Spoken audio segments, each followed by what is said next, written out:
Nackles, a short story by Donald E. Westlake. Did God create men, or does man create gods? I don't know, and if it hadn't been for my rotten brother-in-law, the question would never have come up. My late brother-in-law? Nackles knows. It all depends, you see, like the chicken and the egg, on which came first. Did God exist before man first thought of him, or didn't he? If not, if man creates his gods, then it follows that man must create the devils too. Nearly every god you know has his corresponding evil. Good and evil.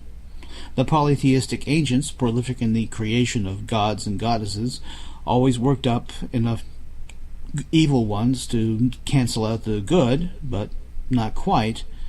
The Greeks, those incredible supermen, combined good and evil in each of their gods.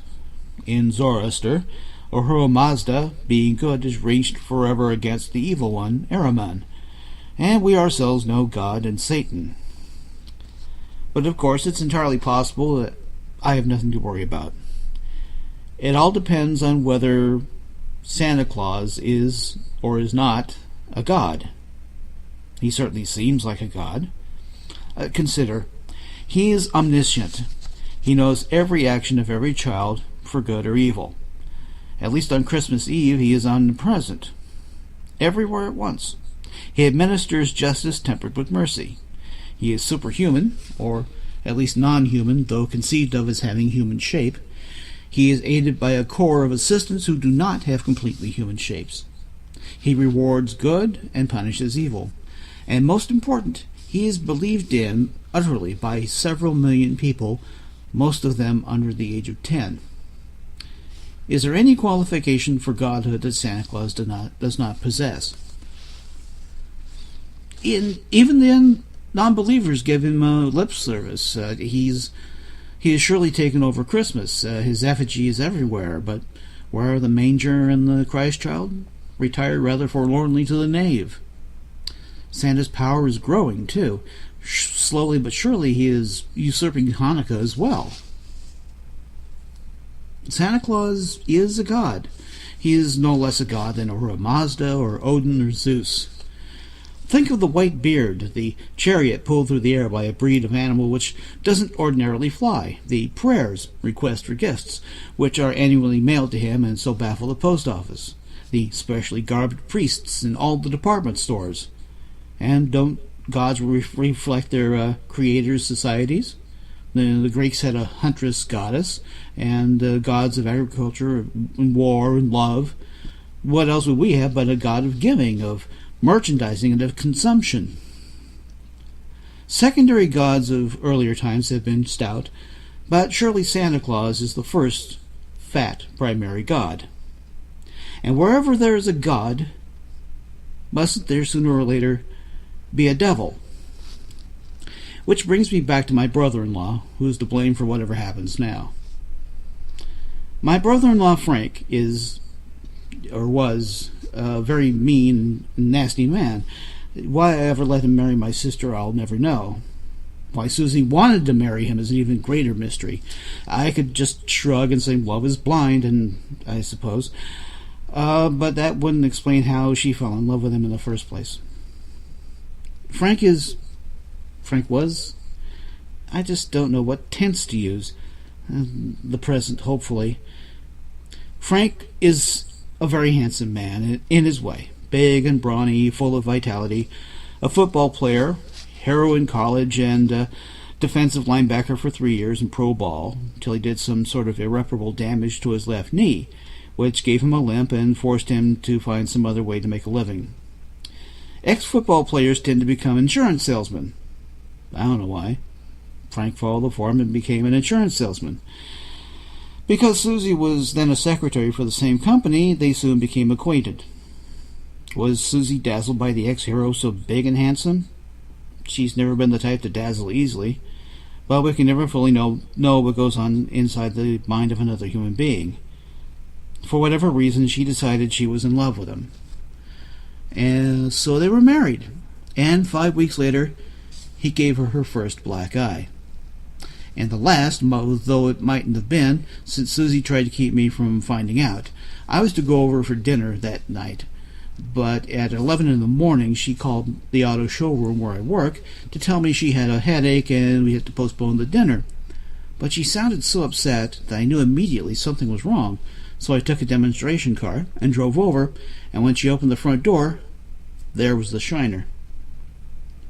I got the story out of her slowly, in fits and starts. Frank, it seemed, had a terrible temper. She wanted to excuse him because he was forced to be an insurance salesman when he really wanted to be out there on the gridiron again. But I want to be president, and I'm an automobile salesman, and I don't go around giving women black eyes.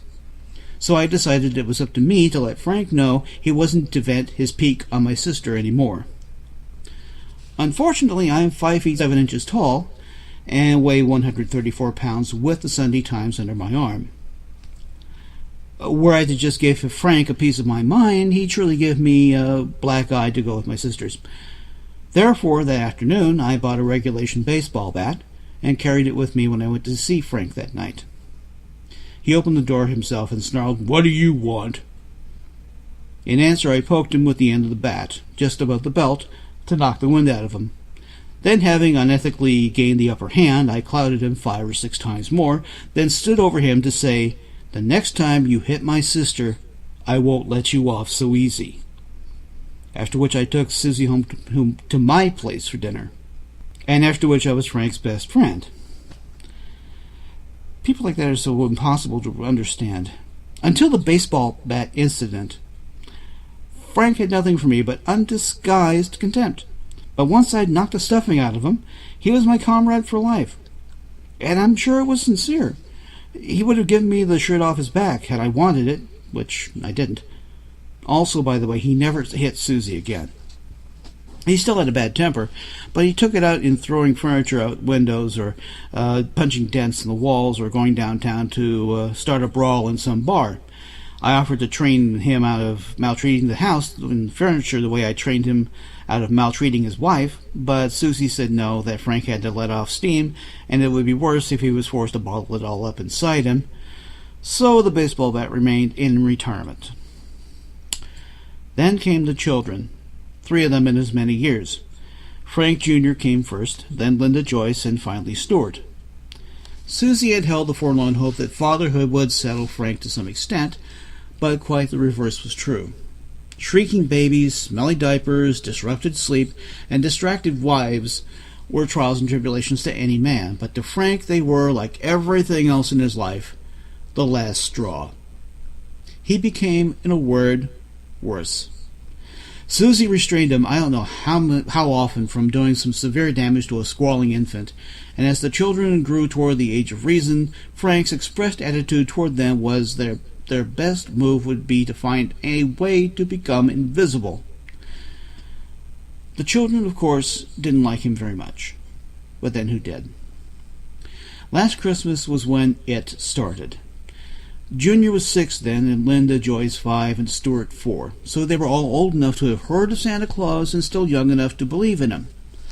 Along around October, when the Christmas season was beginning, Frank began to use Santa Claus's displeasure as a weapon to keep the children in line, his phrase for keeping them mute and immobile and terrified. Many parents, of course, tried to enforce obedience the same way. "Oh, if you're bad, Santa Claus won't bring you any presents," which, all things considered, is a negative and passive sort of punishment, wishy-washy in comparison with fire and brimstone and such.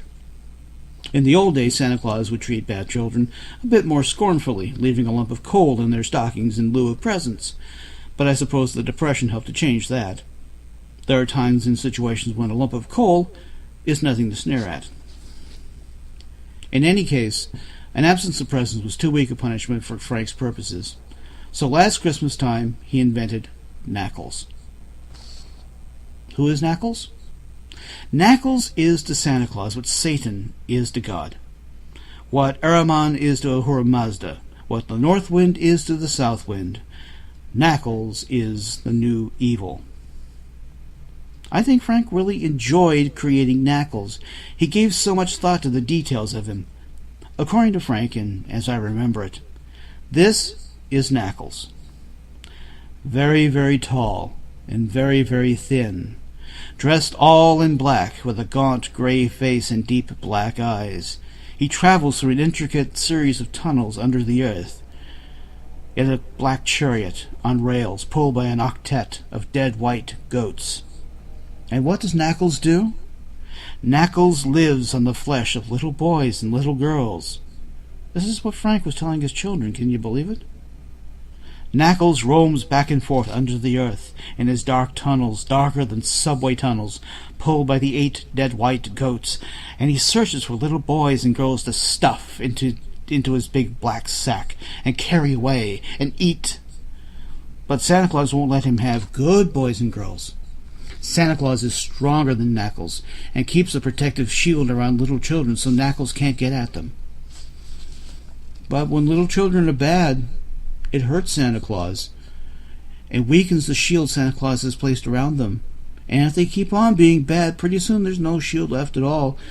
And on Christmas Eve, instead of Santa coming down from the sky with his big bag of presents, Nackles comes up out of the ground with his bag of emptiness and stuffs the children in and whisks them away to his dark tunnels and the 8 dead white goats. Frank was proud of his invention, actually proud of it. He not only used Nackles to threaten his children every time they had the temerity to come within range of his vision, he also spread the story around to others. He told me, and his neighbors, and people in bars, and people he went to see in his job as an insurance salesman. I don't know how many people he told about Nackles, but I would guess it was well over 100. And there's more than one Frank in this world. He told me from time to time of a client or neighbor or bar crony who had heard the story of Nackles and then said, "By God, that's great. That's what I would need to keep my brats in line." Thus Nackles was created, and thus Nackles was promulgated. And would any of the unfortunate children thus introduced to Nackles believe in this evil being any less than they believed in Santa Claus? Of course not. This all happened, as I say, last Christmas time. Frank invented Nackles, used him to further intimidate his already intimidated children, and spread the story of him to everyone he met. On Christmas Day last year, I'm sure there was more than one child in this town who was relieved and somewhat surprised to awaken the same as usual in his own trundle bed, and to find the presents downstairs beneath the tree, proving that Nackles had been kept away yet another year. Nackles lay dormant, so far as Frank was concerned, from December 25th of last year until this October. Then, with the sights and sounds of Christmas again in the land, back came Nackles, fresh and vicious as ever. "Don't expect me to stop him," Frank would shout. "When he comes up out of the ground that night before Christmas to carry you away in his bag, don't expect any help from me." It was worse this year than last. Frank wasn't doing as well financially as he'd expected, and then early in November, Susie discovered she was pregnant again. And what with one thing and another, Frank was headed for a real peak of ill temper. He screamed at the children constantly, and the name of Nackles was never far from his tongue. Susie did what she could to counteract Frank's bad influence, but he wouldn't let her do much. All through November and December, he was home more and more of the time, because the Christmas season is the wrong time to sell insurance anyway, and also because he was hating the job more every day, and thus giving it less of his time. The more he hated the job, the worse his temper became, and the more he drank, and the worse his limp got, and the louder were his shouts, and the more violent his references to Nackles. It just built and built and built, and reached a crescendo on Christmas Eve, when some small or imagined infraction of one of the children, Stuart I think, resulted in Frank's pulling all the presents from all the closets, storing them all in the car to be taken back to the stores, because this Christmas for sure it wouldn't be Santa Claus who would be visiting this house. It would be Nackles. By the time Susie got the children to bed, everyone in the house was a nervous wreck. The children were too frightened to sleep, and Susie was too unnerved herself to be much help in soothing them. Frank, who had taken to drinking at home lately, had locked himself in the bedroom with a bottle. It was nearly 11 o'clock before Susie got the children all quieted down, and then she went out to the car and brought all the presents back in and arranged them under the tree. Then, not wanting to see or hear her husband any more that night, he was like a big spoiled child throwing a tantrum, she herself went to sleep on the living room sofa.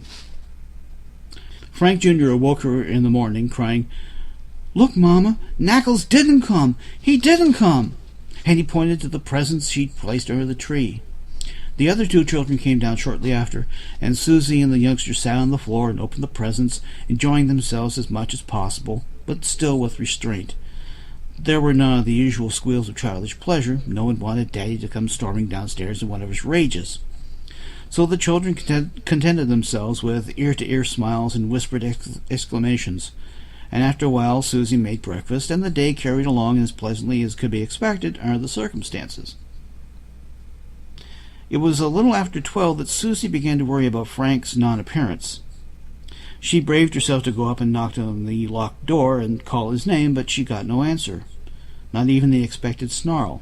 So just around 1 o'clock she called me, and I hurried on over. I rapped smartly on the bedroom door and got no answer, and finally threatened to break the door in if Frank didn't open up. When I still got no answer, break the door in I did. And Frank, of course, was gone. The police say he ran away, deserted his family primarily because of Susie's 4th pregnancy. They say he went out the window and dropped to the backyard so Susie wouldn't see him and tried to stop him. And they say he didn't take the car because he was afraid Susie would hear him start the engine. That all sounds reasonable, doesn't it? Yet I just can't believe Frank would walk out on Susie without a lot of shouting about it first, nor that he would leave his car, which he was fonder of than his wife and children. But what's the alternative? There's only one I can think of. Nackles. I would rather not believe that. I would rather not believe that Frank, in inventing Nackles and spreading word of him, made him real. I would rather not believe that Nackles actually did visit my sister's house on Christmas Eve. But did he? If so, he couldn't have carried off any of the children, for a more subdued and better-behaved trio of youngsters you won't find anywhere. But Nackles, being brand new and never having had a meal before, would need somebody. Somebody to whom he was real. Somebody not protected by the shield of Santa Claus. And as I say, Frank was drinking that night. Alcohol makes the brain believe in the existence of all sorts of things. Also, Frank was a spoiled child if there ever was one. But there's no question but that Frank Jr. and Linda Joyce and Stuart believe in Nackles. And Frank spread the gospel of Nackles to others, some of whom spread it to their own children, and some of whom will spread the new evil to other parents. And ours is a mobile society, with families constantly being transferred by Daddy's company from one end of the country to another. So how long can it be before Nackles is a power not only in this one city, but all across the nation? I don't know if Nackles exists, or will exist. All I know for sure is that there's suddenly a new level of meaning in the lyric of that popular Christmas song. You know the one I mean. You better watch out